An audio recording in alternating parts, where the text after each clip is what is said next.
എല്ലാവർക്കും നമസ്കാരം. ഇന്നത്തെ വീഡിയോയിലേക്ക് സ്വാഗതം. വളരെ സന്തോഷത്തോടെ സ്വാഗതമൊക്കെ പറഞ്ഞ് നിങ്ങളെ ക്ഷണിക്കുന്ന എൻ്റെ മുഖം കണ്ടു കഴിഞ്ഞാൽ നിങ്ങൾ വിചാരിക്കും വളരെ പോസിറ്റീവായിട്ടുള്ള എന്തോ കാര്യമാണ് ഇവനീ പറയാൻ വേണ്ടി പോകുന്നത്. അങ്ങനെയൊന്നുമല്ല. ഈ ജോലിയുടെ ഭാഗമായിട്ടോ പഠനത്തിൻ്റെ ഭാഗമായിട്ടോ ഞങ്ങൾ ആർജിച്ചെടുത്ത ഒരു പ്രത്യേക കഴിവാണ്. ആർക്കെങ്കിലുമൊക്കെ പ്രാണവേദന അപ്പോൾ തുടങ്ങും ഞങ്ങളുടെ വീണ വായന, ഇൻക്ലൂഡിങ് മീ. മാധ്യമപ്രവർത്തകരൊക്കെ അങ്ങനെയാണ്. അപ്പോൾ ഇന്നലത്തെ ആ ഒരു വീണ വായനയുടെ ഭാഗമായിട്ട് കുറേയധികം കമൻറ്റുകളൊക്കെ കാണുവാനായിട്ട് സാധിച്ചു. ഈ വേടനുമായി ബന്ധപ്പെട്ട ഇഷ്യൂവിലാണ് ഇന്നലെ വീഡിയോ ചെയ്തത്. 1.65 ഗ്രാമുമായിട്ട് അദ്ദേഹത്തെ പോലീസും എക്സൈസും ഒക്കെ വലിയ അകമ്പടിയോടെ മാധ്യമപ്രവർത്തകരുടെ നടുവിലൂടെ കൊണ്ടുപോകുന്നതൊക്കെ കണ്ടു. എന്നാലും ഈ 1.65 ഗ്രാമിൻ്റെ കഞ്ചാവ് വേട്ടയൊക്കെ വലിയ സംഭവമായിട്ട് നമ്മുടെ മുൻപിലേക്ക് അവതരിപ്പിക്കുന്ന സമയത്ത് ഈ ഡ്രഗൊക്കെ ഇത്ര സുലഭമായിട്ട് കിട്ടുന്ന ഈ ഒരു നാട്ടിലുള്ള മാധ്യമപ്രവർത്തകർക്കും അല്ലെങ്കിൽ കോമൺ സെൻസ് ഉള്ള ആളുകൾക്കും ചെറിയൊരു വിമർശനമൊക്കെ തോന്നുക സ്വാഭാവികമാണ്. അത്തരത്തിലുള്ള ഒരു നിലപാട് പറച്ചിൽ മാത്രമാണ് ഇന്നലെ ഉണ്ടായത്. എന്തൊക്കെയാണെങ്കിലും ആ കമൻറ്റ് ബോക്സിൽ വളരെ രസകരമായിട്ടുള്ള ചില കമൻറ്റുകൾ, ചില ആരോപണങ്ങളൊക്കെ കേൾക്കുവാനായിട്ട് സാധിച്ചു. അപ്പോൾ നീയും കഞ്ചാവാണല്ലേ? അതൊക്കെ ഓരോ ആളുകളുടെയും രസകരമായിട്ടുള്ള ആരോപണങ്ങളാണ്. നമ്മൾ പറയുന്ന കാര്യങ്ങൾ മനസ്സിലായിട്ടില്ല എന്നുണ്ടെങ്കിൽ പൊതുവെ മലയാളികൾ എടുക്കുന്ന ഒരു ഡിഫൻസാണ് അവനെ അങ്ങ് അപമാനിക്കുക, അവനെ അങ്ങ് ഇല്ലാതാക്കുക. കാര്യം മനസ്സിലാവുന്നില്ല അല്ലെങ്കിൽ തിരിച്ചു പറയാനായിട്ട് പോയിന്റുകളൊന്നുമില്ല. അപ്പോൾ നീയും കഞ്ചാവാണല്ലേ എന്നങ്ങ് പറഞ്ഞു കഴിഞ്ഞാൽ തീരുമല്ലോ. ഇപ്പം അങ്ങനെ പറയുന്നത് കൊണ്ട് നമുക്ക് കാര്യമായിട്ട് ഒരിടത്തും പറ്റണില്ല, അഫക്റ്റ് ചെയ്യണില്ല. അപ്പോൾ അങ്ങനെ പറഞ്ഞ ആളുകളോട് എനിക്ക് പറയാനുള്ളത്, നമ്മളുടെ മനോഹര ശാന്തസുന്ദരമായിട്ടുള്ള നിങ്ങളെപ്പോലുള്ള വിദ്യാസമ്പന്നർ ജീവിക്കുന്ന നാട്ടിൽ നിങ്ങൾ കഞ്ചാവാണോ എന്ന് നിർണ്ണയിക്കാൻ വേണ്ടി നിങ്ങൾ ഉപയോഗിക്കുന്നതിന് മിഷൻ വെച്ച് ടെസ്റ്റ് ഒന്നും നടത്തേണ്ട ആവശ്യമില്ല എന്നുള്ളതാണ് നിങ്ങളെപ്പോലെ തന്നെയുള്ള ആളുകൾ പറയുന്നത്. നിങ്ങളുടെ മുടി, നിറം, വസ്ത്രം, നിങ്ങളുടെ പെരുമാറ്റം അതൊക്കെ കണ്ടിട്ട് നിങ്ങൾ കഞ്ചാവാണോ എന്ന് നിർണ്ണയിക്കുന്ന വളരെ വിദ്യാസമ്പന്നന്മാരായിട്ടുള്ള ആളുകളുടെ ഇടയിൽ നിന്നിട്ടാണ് നമ്മൾ ഈ വേടനെ ജാമ്യമില്ലാതെ തൂക്കിക്കൊള്ളണം എന്നൊക്കെയുള്ള വാദങ്ങൾ ഉന്നയിക്കുന്നത്. വേടനെ പോലെയുള്ള കലാകാരന്മാരുടെ കാര്യത്തിൽ വളരെ കണിശക്കാരാണ് ഇവിടെയുള്ള നാട്ടുകാർ. ആരൊക്കെ എന്തൊക്കെ ചെയ്താലും കുഴപ്പമില്ല, എത്ര കിലോ കണക്കിന് സാധനം കൊണ്ടായാലും കുഴപ്പമില്ല, പോലീസ് പിടിച്ചില്ലെങ്കിലും കുഴപ്പമില്ല. 1.65 ഗ്രാമുമായിട്ട് വേടൻ പിടിയിലാവുന്ന സമയത്ത് അത് വളരെയധികം ശ്രദ്ധിക്കേണ്ടതിനാണ്. വേടൻ അറിയില്ലേ, സൂക്ഷിച്ച് കൈകാര്യം ചെയ്യണ്ടേ, അങ്ങനെ ചെയ്യാമോ എന്നൊക്കെയുള്ള ചോദ്യങ്ങളൊക്കെ ഇന്നലെ കണ്ടു. അതേപോലെ വേടനുമായി ബന്ധപ്പെട്ട ഈ ഒരു സംഭവത്തിന്മേൽ വീഡിയോ ചെയ്തതുകൊണ്ട് കുറേയധികം രസകരമായിട്ടുള്ള പക്ഷങ്ങളെ കാണാനായിട്ട് സാധിച്ചു. അതിൽ എനിക്ക് ഏറ്റവും സ്ട്രെയിഞ്ച് ആയിട്ട് തോന്നിയത്, അത്ഭുതം തോന്നിയ ഒരു പക്ഷം എന്ന് പറയുന്നത് ഈ കമ്മി വിഭാഗത്തിലെ പി ദിവ്യ പക്ഷമാണ്. ADM നവീൻ ബാബുവിന്റെ മരണവുമായി ബന്ധപ്പെട്ട് പി ദിവ്യക്കെതിരെ ചില ആരോപണങ്ങളൊക്കെ ഉന്നയിക്കപ്പെട്ടിരുന്നു. അതേപോലെ തന്നെ ആ ഒരു ദൃശ്യങ്ങൾ, ആ ഒരു വേദിയിലേക്ക് കടന്നു ചെല്ലുന്ന ദൃശ്യങ്ങളൊക്കെ മനുഷ്യ മനസ്സാക്ഷിയെ ഞെട്ടിച്ചതാണ് എന്നൊക്കെ പല മാധ്യമങ്ങളും വരുത്തുന്നത് കണ്ടു. അപ്പോൾ അന്ന് അവർക്കെതിരെ ഇത്രയധികം ആളുകൾ സംഘടിച്ച സമയത്ത് വേടന്റെ കാര്യത്തിൽ സപ്പോർട്ട് ചെയ്യുന്ന ആളുകളെ പോലുള്ള ആളുകൾ പ്രതികരിച്ചില്ല എന്ന് ചില ആളുകൾ പറയുന്നു. ദിവ്യയുടെ കാര്യത്തിലും വേടന്റെ കാര്യത്തിലും രണ്ട് നീതിയാണ് ഇവിടെയുള്ള ചില മാധ്യമപ്രവർത്തകർ എന്നൊക്കെ അവർ ആരോപിക്കുന്നു. അതേപോലെ തന്നെ നിഷ്പക്ഷർ എന്ന് അവകാശപ്പെടുന്ന ഒരു കൂട്ടം ആളുകൾ പൊതുവെ എൻ്റെ എല്ലാ വീഡിയോസിലും പറയാറുള്ള ഒരു കാര്യമാണ്, നിങ്ങൾ പൊതുബോധത്തിനെതിരായിട്ടാണ് സംസാരിക്കുന്നത്. അവരങ്ങനെയല്ല പറയുന്നത്, ആരെന്ത് പറഞ്ഞാലും നീ നേരെ ഓപ്പോസിറ്റ് ആയിരിക്കും പറയുന്നത്. അത് വളരെ രസകരമായിട്ട് ക്ലിയറാക്കി കൊടുക്കാൻ പറ്റുന്ന ഒരു കാര്യമാണ്. ഇപ്പോൾ ഈ അട്ടപ്പാടിയിൽ മധുവിനെ കുറേയധികം ആളുകൾ ചേർന്ന് തല്ലിക്കൊന്നു. അവിടെ ഇഷ്ടംപോലെ ആളുകളുണ്ടായിരുന്നു. അപ്പോൾ അവരിൽ ഒരാൾക്ക് പോലും അതിനെതിരെ പ്രതികരിക്കാനായിട്ട് തോന്നിയില്ല എന്നുള്ളതാണ് പൊതുബോധം എന്ന് പറയുന്നത്. അപ്പോൾ അതിനെതിരെ ഒരാൾ പ്രതികരിച്ച് അയാളെ മരണത്തിൽ നിന്ന് രക്ഷപ്പെടുത്താൻ ശ്രമിക്കുകയായിരുന്നു എന്നുണ്ടെങ്കിൽ പോലും ഈ പൊതുബോധം എന്ന് പറഞ്ഞേനെ, ഞങ്ങളെല്ലാം കൂടെ ഇവിടെ ശരിയായിട്ടുള്ള ഒരു കാര്യം ചെയ്യുന്നില്ല, ഞങ്ങൾ ഇത്രയും പേര് ഇങ്ങനെ ഒരു തീരുമാനം എടുക്കുന്ന സമയത്ത് ഇയാളെ രക്ഷപ്പെടുത്താൻ വന്നിരിക്കുന്ന നീയല്ലേ തെറ്റുകാരൻ എന്ന് പറയും. അതാണ് പൊതുബോധം. അപ്പോൾ പൊതുബോധത്തിനനുസരിച്ചിട്ട് കാര്യങ്ങൾ ചെയ്യുന്നതല്ല, പറയുന്നതല്ല എപ്പോഴും ശരി. പൊതുബോധത്തിന് വിപരീതമായിട്ടായിരിക്കും നമ്മുടെ നാട്ടിലെ ശരികളൊക്കെ പലപ്പോഴും നിൽക്കുന്നത്. അതേപോലെ മറ്റൊരു രസകരമായിട്ടുള്ള പക്ഷത്തെക്കുറിച്ച് പറയുകയാണെന്നുണ്ടെങ്കിൽ സവർണ രാഷ്ട്രീയത്തെ വല്ലാതങ്ങ് സപ്പോർട്ട് ചെയ്യുന്ന കുറച്ച് ക്രിസംഗികളും അതേപോലെ തന്നെ എക്സ് മുസ്ലിംസും ഒക്കെ ഉണ്ട്. അവരുടെ ഒരു അതിവിധേയത്വമൊക്കെ ഈ സംഘപരിവാറുകാരോട്, സവർണ മേധാവിത്വത്തോട് കാണിക്കാൻ പറ്റിയ ഒരു അവസരമാണ് ഈ വേടന്റെ അറസ്റ്റ് എന്ന് പറയുന്നത്. അപ്പോൾ വേടനെ സംരക്ഷിക്കുന്ന ആളുകൾക്കെതിരെയൊക്കെ നിങ്ങൾ കപട പുരോഗമനമാണ് പറയുന്നത്, നിങ്ങൾ വെറുതെ ജാതി പറഞ്ഞിട്ട് അനാവശ്യമായിട്ടുള്ള ആനുകൂല്യങ്ങൾ കൊടുക്കുന്നു, വോക്ക് എന്നൊക്കെ പറഞ്ഞിട്ട് അവർ എന്തൊക്കെയോ വിളിച്ച് പറയുന്നുണ്ട്. അപ്പോൾ അവരോട് എനിക്ക് പറയാനായിട്ടുള്ളത്, ഈ അതിവിധേയത്വം കാണിക്കുന്ന സമയത്ത്, വലിയ സ്നേഹം കാണിക്കാനായിട്ടുള്ള അവസരം കിട്ടുന്ന സമയത്ത് ഈ കാവ്യകളസം തുണിയുടെ മുകളിൽ ഇട്ടിട്ട് മറ്റേ മാർവൽ സൂപ്പർ ഹീറോനെ പോലെ നിൽക്കേണ്ട ആവശ്യമൊന്നുമില്ല. ഈ സംഘികളുടെ അടുത്ത് ഈ അതിവിധേയത്വം കാണിക്കേണ്ട സമയത്ത് ഇതെടുത്ത് തലയിലൊന്നും കെട്ടേണ്ട ആവശ്യമില്ല. നിങ്ങൾ ആരോടാണോ ഈ സ്നേഹം കാണിക്കുന്നത് അവർക്ക് നിങ്ങളുടെ തുണിയൊക്കെ പൊക്കി നോക്കി ഈ കാവിക്കളസം ഉണ്ടോ എന്നൊക്കെ പരിശോധിക്കാനായിട്ട് ഒരു മടിയില്ലാത്ത ആളുകളാണ്. അത്തരത്തിലുള്ള ആളുകളാണ് സംഘികൾ. അവരതിങ്ങനെ ഉയർത്തി നോക്കി സ്നേഹിച്ചോളൂ. അപ്പം കൂടുതലായിട്ടുള്ള ഷോഫുകൾ വേണ്ട. ഇനി എൻ്റെ ചാനലിലെ സ്ഥിരം പ്രേക്ഷകർക്ക് അവർ സ്ഥിരമായി എന്നിൽ നിന്ന് പ്രതീക്ഷിക്കുന്ന ഒരു വിലയിരുത്തലിലേക്ക് വന്നു കഴിഞ്ഞാൽ, വേടൻ എന്ന് പറയുന്ന വ്യക്തിയുടെ രാഷ്ട്രീയം, അദ്ദേഹത്തിൻ്റെ ജാതി എന്താണോ, അപ്പോൾ അങ്ങനെ ഒരു ജാതി ഉണ്ട് എന്നുണ്ടെങ്കിൽ അത്, അദ്ദേഹത്തിൻ്റെ നിറം, അദ്ദേഹം മുന്നോട്ടേക്ക് വെച്ചിരിക്കുന്ന ആ ഒരു ആശയം, അദ്ദേഹത്തിൻ്റെ ഇനീഷ്യേറ്റീവ്, അതിനൊന്നും കൺസിഡർ ചെയ്തിട്ടല്ല ഇന്നലെ ഞാനൊരു വീഡിയോ ചെയ്തത്. എനിക്കിപ്പോൾ വേടനാണെങ്കിലും ആരാണെങ്കിലും എല്ലാവരും ഒരുപോലെയൊക്കെ തന്നെയാണ്. ഇതുപോലുള്ളൊരു കേസിൽ ഞാൻ ഒരു ഒഫൻസും അതുമായി ബന്ധപ്പെട്ട പണിഷ്മെൻറ്റും അതുമായി ബന്ധപ്പെട്ട പൊതുബോധവുമായി ബന്ധപ്പെട്ടാണ് ഒരു വീഡിയോ ചെയ്തത്. ചില ഒഫൻസുകളെ നമ്മൾ കൈകാര്യം ചെയ്യേണ്ടത് എങ്ങനെയാണ്, ഒരു ഡെവലപ്ഡ് ആയിട്ടുള്ള ഒരു നേഷനിലും അതേപോലെ തന്നെ ഡെവലപ്ഡ് ആവാൻ വേണ്ടി ശ്രമിക്കുന്ന ഒരു നേഷനിലും എങ്ങനെയാണ് ഇങ്ങനെയുള്ള കാര്യങ്ങളെ കൈകാര്യം ചെയ്യേണ്ടത് എന്നുള്ളതിൻ്റെ അടിസ്ഥാനത്തിലാണ് ഇന്നലെ സംസാരിച്ചത്. 1.5 ഗ്രാം കഞ്ചാവാണെങ്കിലും 5 കിലോ കഞ്ചാവാണെങ്കിലും ഒരേ രീതിയിലാണോ ഇവിടെയുള്ള നിയമം കൺസിഡർ ചെയ്യുക എന്നുള്ളത് കോമൺ സെൻസ് നമുക്ക് മനസ്സിലാക്കാനായിട്ട് സാധിക്കും. 1.5 ഗ്രാം ഒക്കെ ആണെന്നുണ്ടെങ്കിൽ സ്റ്റേഷൻ ജാമ്യത്തിൽ നമുക്ക് പുറത്തേക്ക് വരാനായിട്ട് സാധിക്കും. 1.5 ഗ്രാം ഉപയോഗിക്കുന്നതിൻ്റെ ആ ഒരു ഒഫൻസും 5 കിലോ എന്ന് പറയുന്നത് ട്രേഡ് ചെയ്യാൻ വേണ്ടി കൊണ്ടുവന്നതിൻ്റെ ഒരു ഒഫൻസുമാണ്. അപ്പോൾ രണ്ട് രീതിയിലാണ് ഇവിടെയുള്ള നിയമ സംവിധാനം നോക്കിക്കാണുന്നത്. അപ്പോൾ സ്റ്റേഷൻ ജാമ്യം കിട്ടാവുന്ന ഒരു കുറ്റത്തിന്മേൽ ഇത്രയധികം ഒരു അറ്റാക്ക് ഒരാൾക്ക് എതിരെ ഉണ്ടാകുന്ന സമയത്ത് അദ്ദേഹം ചെയ്ത ഒരു ഒഫൻസ് എന്താണെന്നുള്ളത് നമ്മൾ വീണ്ടും എടുത്തു നോക്കും. അപ്പോൾ അത് ഒരു അഡിക്ഷനുമായി ബന്ധപ്പെട്ട കാര്യമാണ്. അപ്പോൾ അഡിക്ഷൻ എന്ന് പറയുന്നത് പലപ്പോഴും ഒരു ക്രിമിനൽ സംഭവമൊന്നുമല്ല. പല രീതിയിൽ പല ആളുകൾ അഡിക്റ്റ് ആവാറുണ്ട്. അപ്പോൾ അതിൻ്റെ കാരണങ്ങളെ കുറിച്ചിട്ടൊക്കെ ആളുകൾ പഠിക്കാറുണ്ട്. അപ്പോൾ ആ ഒരു അഡിക്ഷൻ്റെ റീസണെ കൂടെ കൺസിഡർ ചെയ്യുന്ന സമയത്ത് ഇത്ര വലിയൊരു പണിഷ്മെന്റ്, ഇത്ര വലിയൊരു ആൾക്കൂട്ട ആക്രമണത്തിന്റെ ആവശ്യമൊന്നുമില്ല. അതിനുവേണ്ടി ഒരാളെ ഇട്ട് കൊടുക്കുന്ന പോലീസിന്റെ രീതിയും വിമർശനം അർഹിക്കുന്നത് തന്നെയാണ്. അതേപോലെ തന്നെ ഈ പണിഷ്മെന്റ് എന്ന് പറയുന്ന ഒരു കാര്യം, ഏതൊരു തെറ്റിനും ഏറ്റവും വലിയ പണിഷ്മെന്റ് എന്ന് പറയുന്ന കാട്ടറവികളൊക്കെ ഒരു കാലത്ത് ഉണ്ടാക്കി വെച്ചിരുന്ന, ഇപ്പോഴും ചില കാട്ടറവി രാജ്യങ്ങളിൽ അനുവർത്തിച്ചു പോകുന്ന ഒരു രീതി നമുക്കിവിടെ ഇല്ല.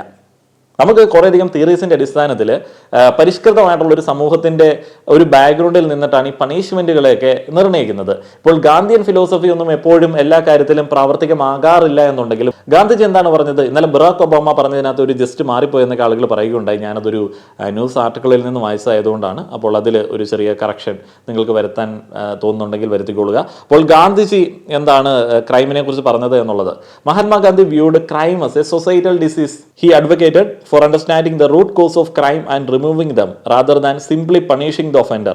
Gandhi also emphasized the importance of self-discipline, moral strength, and cultivating a fearless spirit as preventive measures against crime. Gandhian philosophy എല്ലാ ക്രൈമിലും എല്ലാ ഒഫൻഡേഴ്സിൻ്റെ അടുത്തും നമുക്ക് എടുക്കാനായിട്ട് സാധിക്കത്തില്ല. അത് നിസ്സംശയം പറയാനായിട്ട് സാധിക്കുന്ന ഒരു സംഗതിയാണ്. എന്നാൽ തിരുത്താനായിട്ടുള്ള സാധ്യതകൾ നിലനിൽക്കുന്ന ഒരു അവസ്ഥയിൽ, ആരെയും ഡയറക്റ്റായിട്ട് അഫക്റ്റ് ചെയ്തിട്ടില്ല എന്ന് നമുക്ക് മനസ്സിലാവുന്ന ഒരു അവസ്ഥയിൽ, അദ്ദേഹത്തെ മാത്രമായിട്ട് അഫക്റ്റ് ചെയ്തിരിക്കുന്ന ഒരു സാഹചര്യത്തിൽ അയാൾക്ക് തിരുത്താൻ ഒരു അവസരം കൊടുത്തു കഴിഞ്ഞാൽ അയാളെ നമ്മൾ ഒരു വലിയ ക്രിമിനലായിട്ട് ഇങ്ങനെ മാറ്റി ചിത്രീകരിക്കാതിരിക്കുകയാണെന്നുണ്ടെങ്കിൽ അദ്ദേഹത്തെ തിരുത്തിക്കൊണ്ട് വരാനായിട്ട് സാധിക്കും. അതൊരു പരിഷ്കൃത സമൂഹത്തിൻ്റെ ലക്ഷണമാണ്. അപ്പോൾ 1.75 ഗ്രാമുമായിട്ട് ഒരു കലാകാരൻ, സമൂഹം ഒത്തിരിയധികം ഇഷ്ടപ്പെടുന്ന ഒരു കലാകാരൻ പിടിക്കപ്പെടുന്ന സമയത്ത് ഇവിടെയുള്ള ഒരു സിസ്റ്റം, ഇവിടെയുള്ള ഒരു ഗവൺമെൻറ് എങ്ങനെയാണ് പെരുമാറേണ്ടത്? അദ്ദേഹത്തിന് സ്പെഷ്യൽ അറ്റൻഷൻ ഒന്നും കൊടുക്കേണ്ട, സ്പെഷ്യൽ കൺസിഡറേഷൻ ഒന്നും കൊടുക്കേണ്ട. സാധാരണ ഒരു സിറ്റിസൺ എങ്ങനെയാണോ സ്റ്റേഷൻ ജാമ്യത്തിൽ പോകുന്നത് അതേ രീതിയിൽ അദ്ദേഹത്തെ പുറത്തേക്ക് വിടാനായിട്ട് ശ്രമിക്കണമായിരുന്നു. അതേപോലെ തന്നെ അദ്ദേഹത്തിനെ അറസ്റ്റ് ചെയ്യുന്ന സമയത്ത് ഇത്രയധികം മാധ്യമങ്ങൾ തടിച്ചുകൂടുന്ന രീതിയിലേക്കുള്ളൊരു അവസ്ഥയൊക്കെ ക്രിയേറ്റ് ചെയ്യണമോ എന്നുള്ളത് രണ്ടാമതൊന്ന് ആലോചിക്കേണ്ടതുണ്ടായിരുന്നു.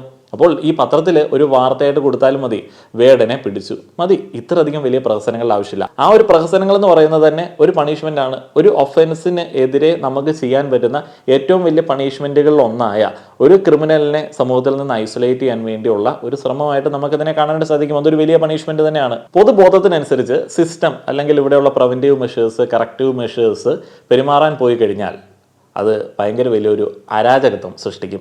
അപ്പോൾ പൊതുബോധം എന്താണെന്നുള്ളത് നോക്കാം. പൊതുബോധം എന്ന് പറയുമ്പോൾ ബോധമില്ലാത്ത ആളുകളുടെ ഒരു വ്യൂ പോയിന്റ് ഒക്കെ ആയിട്ട് നമുക്ക് പ്രതീക്ഷിക്കാം. നാളെ ഇങ്ങനെ ഒരു ന്യായീകരണം പ്രതീക്ഷിക്കാമോ? ഒരു സൈക്കോ കില്ലർ മനുഷ്യരെ കൊല്ലുന്നത് അയാൾ അതിന് അഡിക്റ്റ് ആവുന്നത് കൊണ്ടാണ്, അത് അയാളുടെ ബലഹീനതയാണ്, അയാളെ പോലീസ് പിടിച്ചുകൊണ്ട് പോകുന്നതൊക്കെ മോശമാണ്, അതൊരു സോഷ്യൽ ഇഷ്യൂ ആണ്.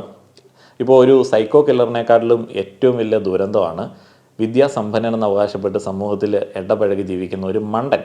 അപ്പോൾ അങ്ങനെയുള്ളൊരു മണ്ടൻ്റെ കമൻ്റായിട്ട് നമ്മളതിനെ കൺസിഡർ ചെയ്താൽ മതി. ഓരോ ഒഫൻസിനും ഓരോ ഗ്രാവിറ്റി ഉണ്ട്.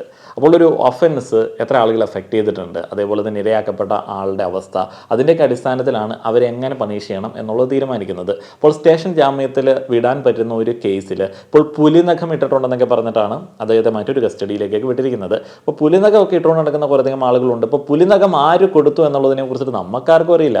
വേടൻ അങ്ങനെ ആരാണ് തന്നത് എന്നുള്ളത് പറഞ്ഞതായിട്ട് മാധ്യമങ്ങളൊന്നും റിപ്പോർട്ട് ചെയ്യുന്നത് കണ്ടില്ല. വേടൻ പുലിനകം ഇട്ടു എന്നുള്ളതാണ് വാർത്ത. പുലിനകം കൂടെ ഇട്ടിട്ടുണ്ടെങ്കിൽ അവനെ അങ്ങ് ഇല്ലാണ്ടാക്കിയേക്കുക എന്നുള്ളതാണ് പൊതുബോധം. അപ്പോൾ ഈ പുലിനകം പുള്ളിക്കാരൻ ഏതായാലും പുലിമുരുകനെ പോലെ പുലിയെ വേട്ടയാടി അല്ലെങ്കിൽ കടുവയെ വേട്ടയാടി എടുത്തതായിരിക്കില്ല എന്നുള്ളത് നമുക്കറിയാമല്ലോ.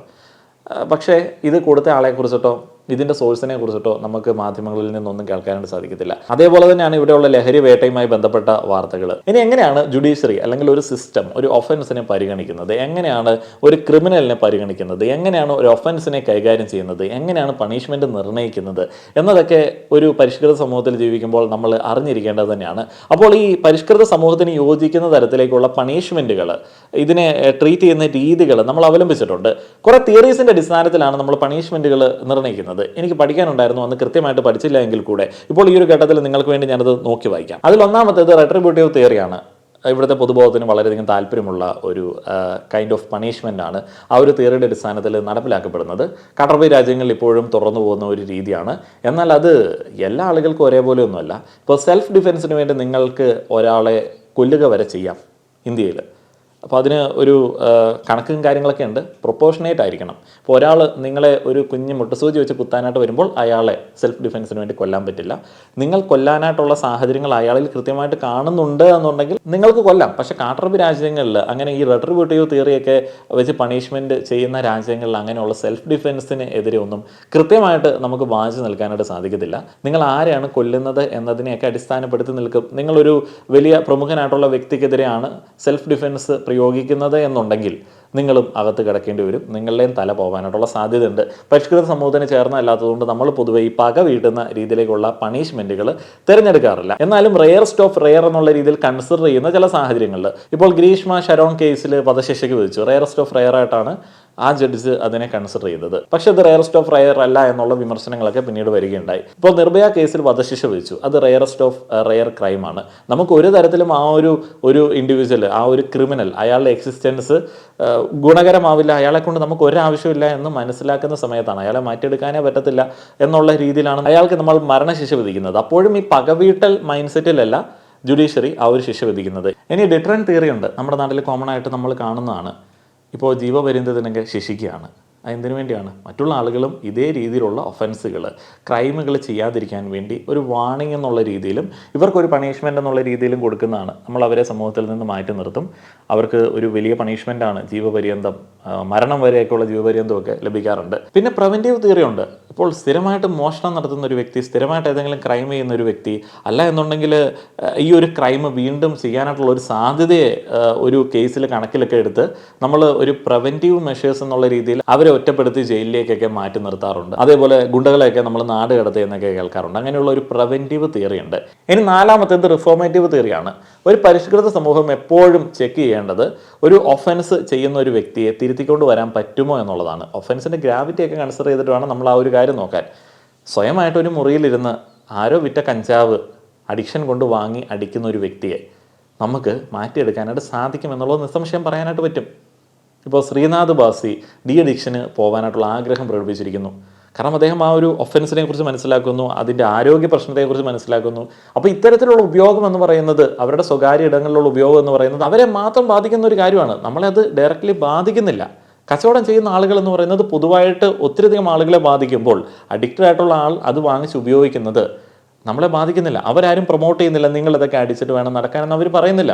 ഇപ്പോൾ ഈ രാസലഹരി ചെകുത്താനാണ് എന്നൊക്കെ വേടൻ പറയുന്നു. കാരണം അദ്ദേഹം ഉപയോഗിച്ചിട്ടുണ്ടായിരിക്കാം, അദ്ദേഹം അതിൻ്റെ പിടിയിൽ നിന്ന് രക്ഷപ്പെട്ട ആളായിരിക്കാം. അപ്പോൾ അവരത് പറയുകയാണ്. അപ്പോൾ അവരാരും ഡയറക്റ്റ്ലി അത് പ്രൊമോട്ട് ചെയ്യുന്നില്ല. അവർക്ക് തന്നെയാണ് അവരുടെ അത്തരത്തിലുള്ള ഒഫൻസുകൾ അഫക്റ്റഡ് ആവുന്നത്, അവരുടെ കരിയറിനെയാണ് അത് ബാധിക്കുന്നത്. അപ്പോൾ അങ്ങനെയുള്ള കാര്യങ്ങളൊക്കെ പറഞ്ഞ് മനസ്സിലാക്കി അവരെ പൂർണ്ണമായിട്ട് അതിൽ നിന്ന് തിരിച്ചു കൊണ്ടുവരാനായിട്ടുള്ള ആ ഒരു മെഷേഴ്സ് എടുക്കുക എന്നുള്ളതാണ് പരിഷ്കൃത സമൂഹത്തിന് ചേർന്ന ഒരു രീതി. ഇപ്പോൾ 1.65 ഗ്രാം കഞ്ചാവ് എന്ന് പറയുന്നത് വളരെ ചെറിയ അളവിലുള്ള കഞ്ചാവാണ്. അത് ഉപയോഗിക്കാൻ വേണ്ടി അവർ എവിടെ നിന്നോ സംഘടിപ്പിച്ചതാണ് എന്ന് നമുക്ക് അനുമാനിക്കാം. ആ ഒരു ദുശീലത്തിൽ നിന്ന് ഒരു കലാകാരനെ തിരിച്ചു കൊണ്ടുവരാനായിട്ട് പറ്റുകയാണെന്നുണ്ടെങ്കിൽ നമ്മൾ ഈ സമൂഹത്തോട് ചെയ്യുന്ന ഏറ്റവും നല്ലൊരു കാര്യമായിരിക്കും. നമ്മളാരും കാട്ടറബി ദേശത്ത് താമസിക്കുന്ന ആളുകളല്ല.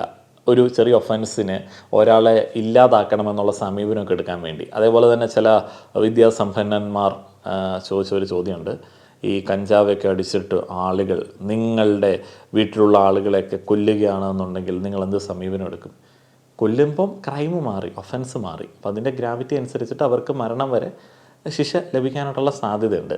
അപ്പോൾ നമുക്ക് ഈ വഴികൂടെ പോകുന്ന ആൾക്കാരൊക്കെ കഞ്ചാവ് അടിച്ചിട്ടുണ്ടോ, അല്ലെങ്കിൽ MDMA അടിച്ചിട്ടുണ്ടോ, അല്ലെങ്കിൽ അവർക്ക് വേറെ എന്തെങ്കിലുമൊക്കെ സൈക്കോ സ്വഭാവം ഉണ്ടോ, തലയ്ക്ക് വെളിവില്ലയോ എന്നുള്ളതൊന്നും നമുക്ക് അറിയാനായിട്ട് പറ്റത്തില്ല.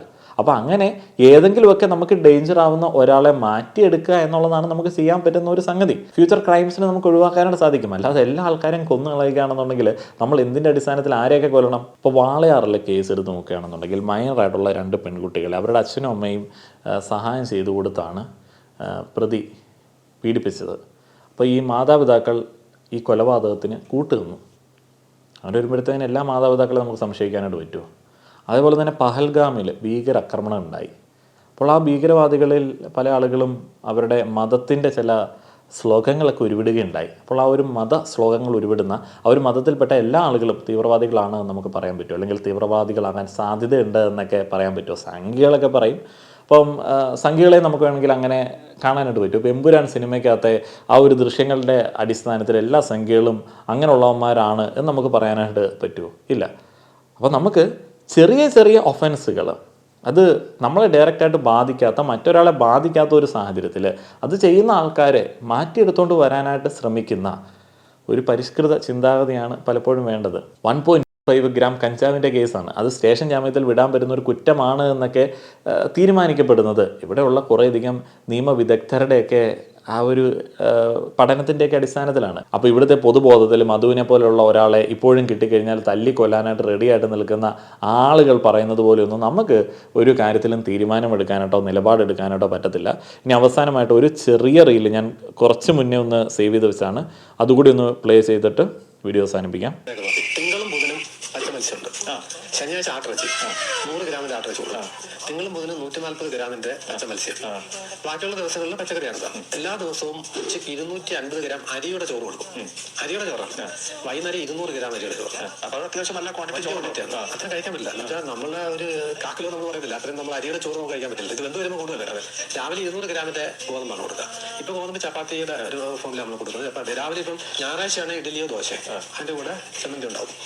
തിങ്കളാഴ്ച ചപ്പാത്തിയും കടലക്കറിയും, ചൊവ്വാഴ്ച ഉപ്പുമാവും ഗ്രീൻ പീസ് കറി. ഭക്ഷണത്തിന്റെ കാര്യത്തിൽ യാതൊരുവിധ ബുദ്ധിമുട്ടുമില്ല. ഒരു ജയിൽ വാർഡൻ ജയിലിലെ മെനുവിനെ കുറിച്ച് സംസാരിക്കുകയാണ്. നല്ല മെനു ആണ്. പല ദിവസങ്ങളിലും എനിക്ക് വീട്ടിൽ അതൊന്നും കിട്ടാറില്ല. എനിക്ക് ഒറ്റയ്ക്ക് ഫുഡ് ഉണ്ടാക്കാനായിട്ടുള്ള സമയം ഉണ്ടാവില്ല. അതേപോലെ തന്നെ എനിക്ക് ഉണ്ടാക്കി തരാനായിട്ട് ഇവിടെ ആളുകൾ ഉണ്ടാവില്ല. അപ്പോൾ അങ്ങനെയുള്ള സാഹചര്യത്തിൽ അന്നെങ്കിൽ ജയിലിൽ പോയി താമസിച്ചേക്കാമെന്ന് ഞാൻ വിചാരിക്കാറില്ല. എന്തുകൊണ്ടാണ്? എനിക്കങ്ങനെ ഭക്ഷണം ഇവിടെ വീട്ടിൽ എപ്പോഴും അവൈലബിൾ അല്ല എങ്കിൽ കൂടെ എന്നെ വളരെ കംഫർട്ടബിളായിട്ട് നിർത്തുന്ന ഒത്തിരിയധികം ജീവിത സൗകര്യങ്ങൾ എനിക്കുണ്ട്. അപ്പം ഞാൻ ഉദ്ദേശിക്കുന്ന ഒരു ക്വാളിറ്റി ഓഫ് ലൈഫ് എനിക്കുണ്ട്. അപ്പോൾ അതുകൊണ്ട് ഈ ഭക്ഷണം അവിടെ നല്ലത് കിട്ടുമെന്ന് പറഞ്ഞ് ഞാൻ ജയിലിൽ പോകാനായിട്ട് റെഡിയല്ല. ആളുകൾ ഒരു ഒഫൻസ് ചെയ്യാനും ചെയ്യാതിരിക്കാനായിട്ടും പല സാഹചര്യങ്ങളുണ്ട്. ഇപ്പോൾ നിങ്ങളിൽ പല ആളുകൾക്കും വലിയ പട്ടിണിയാണ്, തീരെ പൈസ ഇല്ല എങ്കിൽ കൂടെ നിങ്ങൾ ജയിലിൽ പോകാനായിട്ട് ആഗ്രഹിക്കുമോ? ഇല്ല. ചിലപ്പോൾ നിങ്ങൾ ട്രെയിൻ പാളത്തിലൊന്ന് പോകാനായിട്ട് ആഗ്രഹിക്കുമായിരിക്കും, എന്നാൽ ആരും ജയിലിൽ പോകാനായിട്ടൊന്നും ആഗ്രഹിക്കത്തില്ല. അതുകൊണ്ട് തന്നെ ഒഫൻസുകളുടെ റൂട്ട് കോസുകളെ കുറിച്ചിട്ട് നമ്മൾ മനസ്സിലാക്കണം. ഇപ്പോൾ ഈ ജയിലിലെ മെനു കേൾക്കുന്ന സമയത്ത് ഒരു സാധാരണ വിവരമില്ലാത്തവൻ, മുമ്പേ മറ്റേ കമൻറ്റ് ഇട്ടത് കൂട്ടുള്ളവന്മാർ എന്തായിരിക്കും പറയുക?